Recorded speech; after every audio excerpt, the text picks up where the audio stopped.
Mao kini nga naglangkod sa balitang bisdak sa buntag. Ako si Lalinggo, proud to be Kapuso. Ako pa si Alan Domingo at ang iadugang pang mga balita, mga police reports unya sa alarma.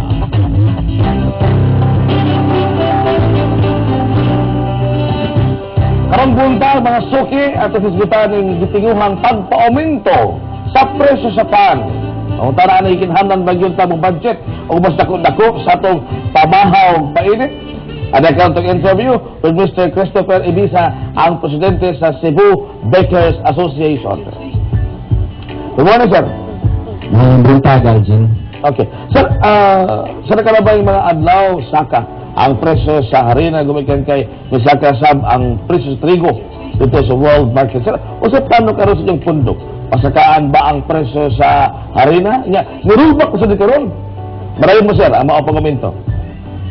Ang ako'y gasulti niya na nga pagkakaroon sumala sa balita na musos ang presyo sa harina. So, ito, pabalita pala na. Balita, mo ba na-implement na? Okay. So, gumikan ini pag-us-us, sir, ato na ito ikansidato atong plano pagpasaka sa presyo sa pan, o ba pa mga klase sa pan, karon.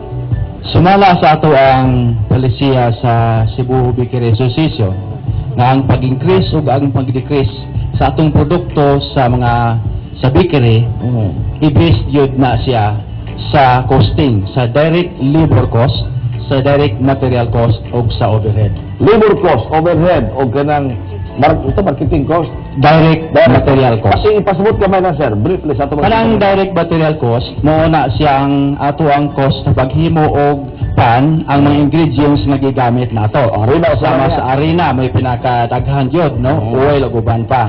Ang labor cost nato kanang direct yun nga mga labor nato, baker, master baker, hornero ug uban pa. Okay. So kanang kung momento ng harina, sir, mo domino effect o sa kanto atong giingon nimo nga mga factor nga posible mo saka. Sir, karon ni ubos na, ni rollback. Kaya kay rollback sa presyo sa harina, sir, karon bago. Sa akong nibawan, mo rollback pa kuno sila sa March 2008 nga level.